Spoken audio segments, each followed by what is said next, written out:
नमस्कार दोस्तों। Stock specific learning में हम बात कर रहे हैं सिविल कंस्ट्रक्शन वाली कंपनी की, जो कि सिविल कंस्ट्रक्शन जो है वो केवल बीएससी के इंडेक्सेशन के अंदर आती है। उसमें से एक कंपनी जिसकी हम चर्चा करने वाले हैं, जहां पे सभी के सभी स्टॉक्स आज रेड कारपेट पे दौड़ती नजर आई, वहां पे ग्रीन कारपेट पे थोड़ी सी रेंगती नजर आई ये स्टॉक, जिसका नाम था KEC इंटरनेशनल लिमिटेड। जिसकी चार्ट को देखें तो चार्ट में हमने देखा कि इसमें लगातार कुछ दिनों से जो एक गिरावट वाली जो पोजीशंस चल रही थी, वो गिरावट वाली पोजीशंस वहां पे आकर के ना थोड़ी सी आज लास्ट ट्रेडिंग सेशन में एक स्टेबिलिटी बनाती है, और यहाँ से साइडवेज क्या दर्शाती है वो समझ सकते हैं। इस तरह के साइडवेज हमने कई बार देखा, जहाँ पे इसमें ऊपरी सतह से चलती है, दोबारा गिरती है। इस तरह के साइडवेज हमने कई बार देखा, जहाँ पे पोजीशंस इसी तरह के सेम्स पे काम करती है। तो हम जानने के प्रयास करेंगे स्टॉक के बारे में, क्या स्टॉक चढ़ने वाली है, ये गिरने वाली है, या इसकी जो वैल्यूशंस हैं वो मार्केट के लिए अट्रैक्टिव आ रही है या नहीं आ रही है। इसको हम समझने की प्रयास करते हैं। पहले थोड़ा सा फंडामेंटल्स की तरफ जानते हैं और जानते हैं कंपनी के बारे में। जहाँ पे कंपनी के बारे में जानो तो KEC इंटरनेशनल्स के, तो यहाँ पे कंपनी की वेबसाइट्स पे जब देखते हैं तो कहती है सिविल एंड अर्बन इंफ्रास्ट्रक्चर्स का कंपनी का काम है। जिसमें वेबसाइट्स पे देखने को मिलते हैं कि इमर्जिंग बिजनेस है। साथ में इसकी जो हम देखें तो कहती है oil and gas pipeline sector के काम में काम किया है कंपनी ने। साथ में केबल्स वायर पे काम कर रही है, और पावर ट्रांसमिशन एंड डिस्ट्रीब्यूशन का इसके पास काम है। यदि मैं इसको बिजनेस यूनिट की बात करूँ तो इस कंपनी के पास करीब करीब बिजनेस यूनिट निकल के आती है: power transmission, railway, civil, emerging business, oil and gas and cables. इसकी यदि एक्सपर्टाइज की बात करेंगे तो कहती है turnkey EPC solutions, emerging and designs, engineering and designs, manufacturing, tower testings and quality पे कंपनी काम करती है। इसकी सस्टेनेबिलिटी की बात करें, जहाँ पे ओवरव्यू ये सब सारी इन्फॉर्मेशन है, इन्वेस्टर इन्फॉर्मेशन है, CSR वगैरह है। हम जानते हैं पहले कंपनी की मार्केट का रिएक्शंस, तो स्टॉक मार्केट में इसका किस तरह से रिएक्शंस है, इन्वेस्टर के मन में क्या चलती है और ट्रेडर क्या सोचते हैं इसके बारे में। पहले जानते हैं इसका स्टॉक प्राइस, जहाँ पे 760 रुपये के आसपास का स्टॉक प्राइस रहा है इसका स्टॉक का। और इसका यदि हम 52वें की हाई की बात करेंगे तो 838 के आसपास, और लो की बात करेंगे तो 521 के आसपास निकल के आती है। इन दोनों की यदि हम गैप को देखें तो बहुत बड़ा गैप नहीं है। यहाँ पे गैप निकल के आती है केबल और केबल 317 रुपये के आसपास का गैप निकल के आता है, जो कि एक टॉप लेवल, एक बॉटम से लेकर के और टॉप तक की जो ऊंचाई तक पहुंचा है उसमें। तो इस तरह के जो सिंबल्स बनाते हैं हम उसको चर्चा करते हैं स्टॉक की, क्या किस तरह की कितना परसेंटेज का ग्रोथ दिया है एक बॉटम से टॉप तक में। उसके साथ साथ देखें फेस वैल्यू करीब 2 रुपये के आसपास, और कंपनी की पी करीब 132, पी भी करीब 4 के आसपास मानते हैं, ROE करीब 3.62 के आसपास निकल के आती है।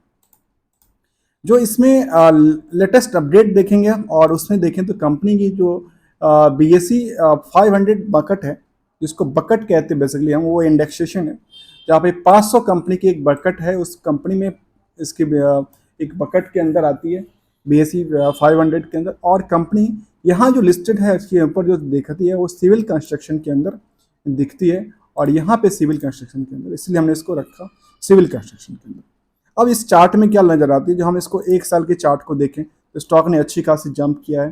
पिछले 5 दिन में देखने को आती है जो स्टॉक ने थोड़ी सी हल्की फुल्की बिकवाली, और आजकल सभी स्टॉक में फिलहाल कुछ दिनों से बिकवाली चल रही है, क्योंकि हमने पहले ही 2-3 दिन पहले एक स्टडी किया था, और हमने एक वीडियो बनाया था जिसपे हमने कहा था कि अभी मार्केट किस तरह से रिएक्शन करेगा, इसलिए मार्केट से थोड़ा सा साइडवेज होना चाहिए, क्योंकि अभी मार्केट में फ्यू डेज के लिए स्कैम्स मान लेते हैं या ट्रैप मान लेते हैं या रैली मान लेते हैं, वही चलेगा। क्योंकि अभी जब तक रिजल्ट का पीरियड है, ये कंपनी के रिजल्ट की बात नहीं कर रहा हूँ, इलेक्शन रिजल्ट की बात कर रहा हूँ, इसके बेसिस पे मार्केट में इस तरह की चीज़ें चल रही है। इसकी लेटेस्ट अपडेट की बात करें तो क्या निकल के आता है, न्यूज पेपर पब्लिकेशन है, जो कि 25 तारीख को लेटेस्ट अपडेट था। और इससे पहले 2 इसमें और अपडेट निकल के आती है 29 और 27 को, जिसमें लॉस्ट ऑफ शेयर सर्टिफिकेट की बात कर रही है कंपनी। न्यूज पेपर पब्लिकेशंस की क्या बात कर रही है कंपनी, हम उसके बारे में थोड़ा सा जानें, जो क्या है न्यूज पेपर में कंपनी ने डिटेल्स क्या शेयर किया है। तो उसमें कहती है कंपनी कहती है notice of the shareholder में intimate about proposal proposed transfer of the equity share of the company to investor education fund. तब कुछ जो फंड है ना इसका जो कि proposed transfer of equity shares of the company to investor education fund, जो कि रूल्स रेगुलेशन के हिसाब से अकाउंट्स में ट्रांसफर किया जाता है, IPF investors education protection fund में ट्रांसफर किया जाता है। इसके लिए कंपनी ने यहाँ पे नोटिफिकेशन दिया है, और कितना दिया है उसकी बात कर लेते हैं थोड़ा सा, जो कि लेटेस्ट अपडेट में होता है। उसमें देखा जाए तो कंपनी ने कहा है, जो मेरा जो डिटेल्स था वो कही सो कंपनी को कॉपी ऑफ द इंटीमेशन जो सेंड टू द 2016-17 का था, जो कि period consecutive year and more requesting that the claim the dividend from the company by connecting by the registers and transfer agent। जो dividend की part थी link, जो कि भाई तो 27/2024 तक करने की प्लान है।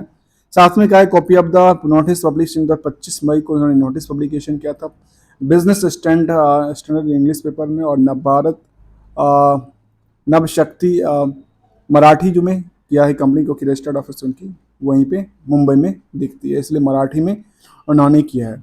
और इसका जो भी फाइनेंशियल ईयर के हिसाब से जो था वो उन्होंने अमाउंट हिसाब से फिल करके काम करेंगे। आगे देखते हैं आगे कंपनी के क्या पोटेंशियल्स है, क्या एक्सपेक्टेशंस है मार्केट के लिए, क्या एक्सपेक्टेशन निकल के आती है।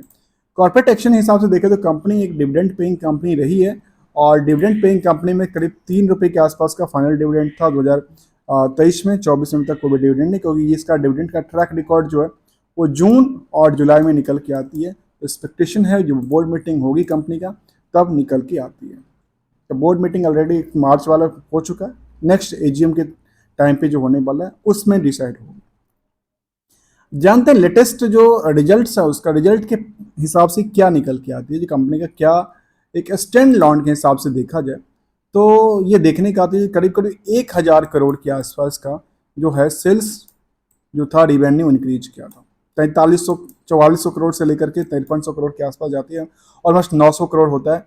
मैं इसको 1000 आसपास लेके चलता हूँ और राउंड अप लेके चलता हूँ।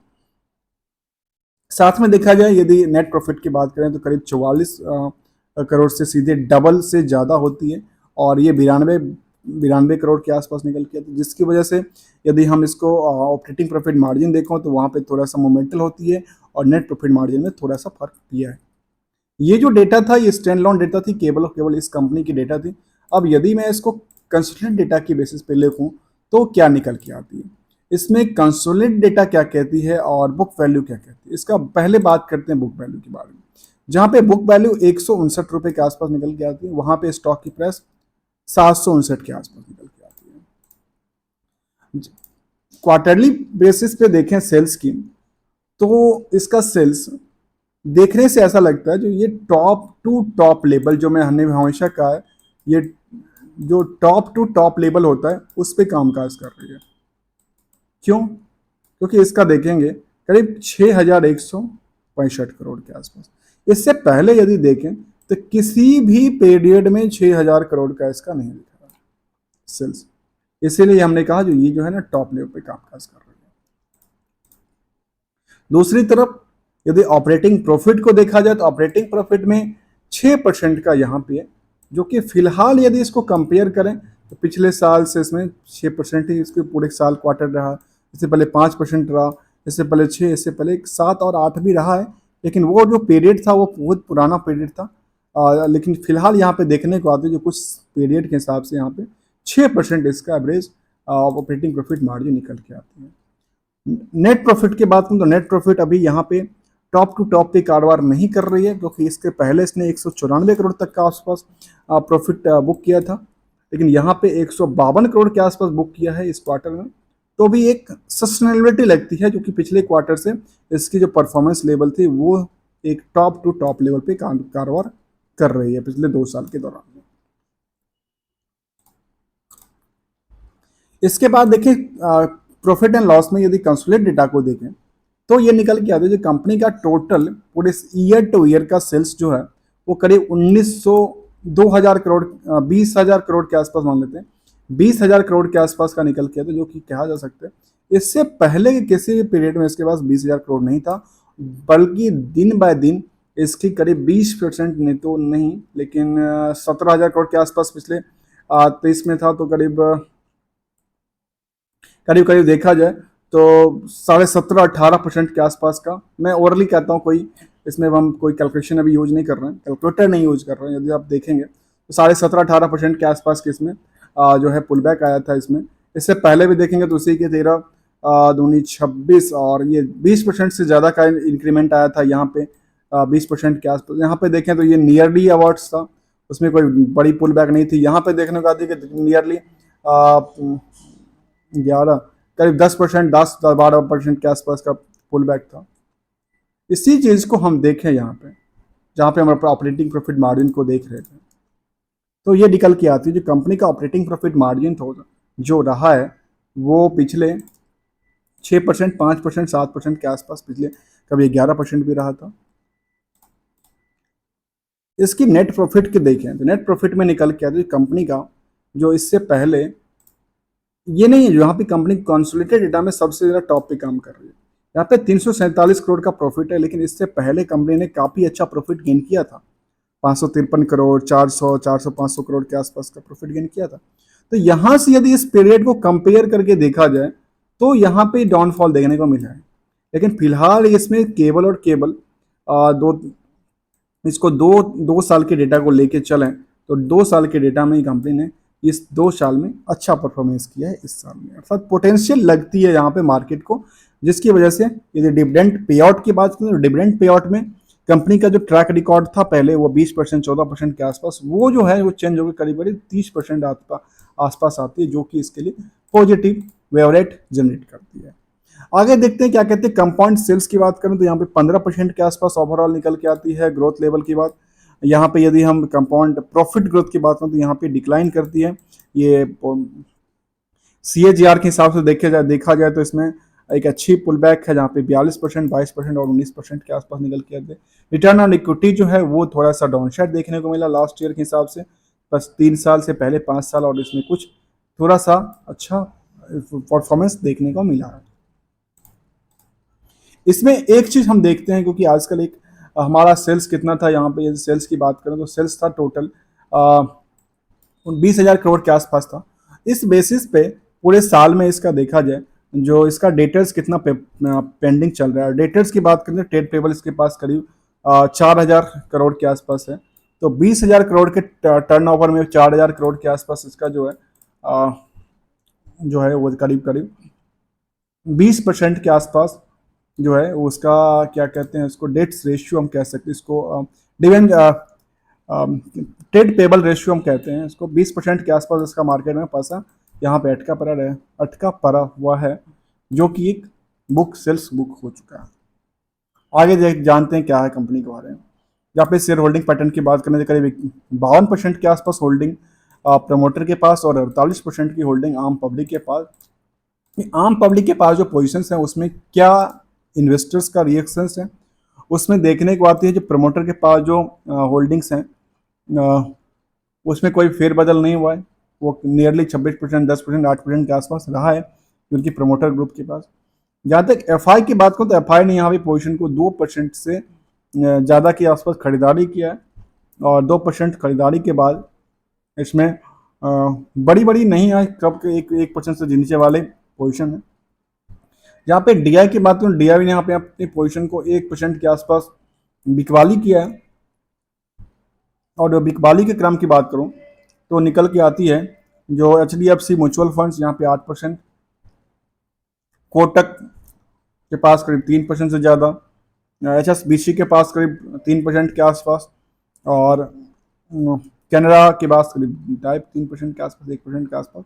तो ये कुछ बड़े DI की बात कर रहे हैं जहाँ पे इनकी पास पोजीशंस हैं। जहाँ पे LIC के पास भी पोजीशन दिखती है, निपॉन्स लाइफ के पास करीब पोजीशंस हैं। साथ ही पब्लिक की बात करें तो पब्लिक में कोई भी 9% के आसपास कोई भी ऐसा बिग बुल्स यहाँ पे देखने को नहीं आते, जबकि थोड़ी सी प्रेशर्स यहाँ के शेयर्स को शिफ्ट किया गया है, जो कि DI और FI ने खरीदा है।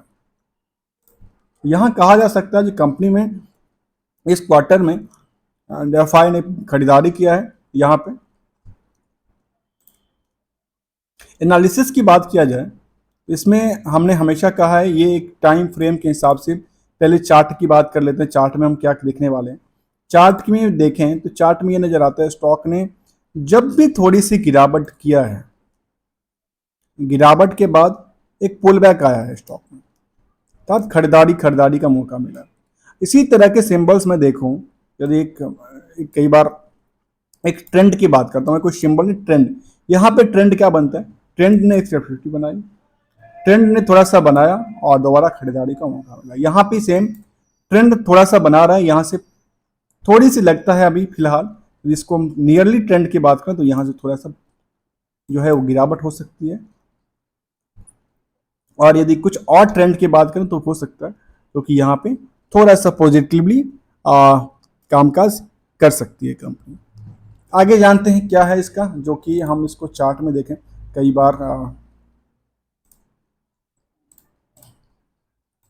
अब इसको हम एक एंगल से निकाल के देखें जिसका एवरेज क्या निकल के आता है। इसकी एवरेज की वैल्यू की बात करो तो इसका एक फिलहाल जो निकल के आता है, इससे पहले का इसका यदि स्टॉप लॉस की बात करें यहाँ पे, तो इसको स्टॉप के हिसाब से देखा जाए तो स्टॉप के हिसाब से हम यहाँ पे एक आकलन किया जा सकता है, लेकिन यहाँ तक अभी आने की उम्मीद नहीं करते क्योंकि ये स्टॉक्स अभी एक बुलिस में है और अभी 2-3 दिन के अंदर काफ़ी रिएक्शंस मार्केट में होने वाली है। काफ़ी उछाल होगा यदि आप कभी भी नए इन्वेस्टर्स हो, नए ट्रेडर्स हो, तो फिलहाल मार्केट से थोड़ा सा साइडवेज रखना चाहिए, ट्रैक करना चाहिए, नियरेस्ट चीज को देखना चाहिए।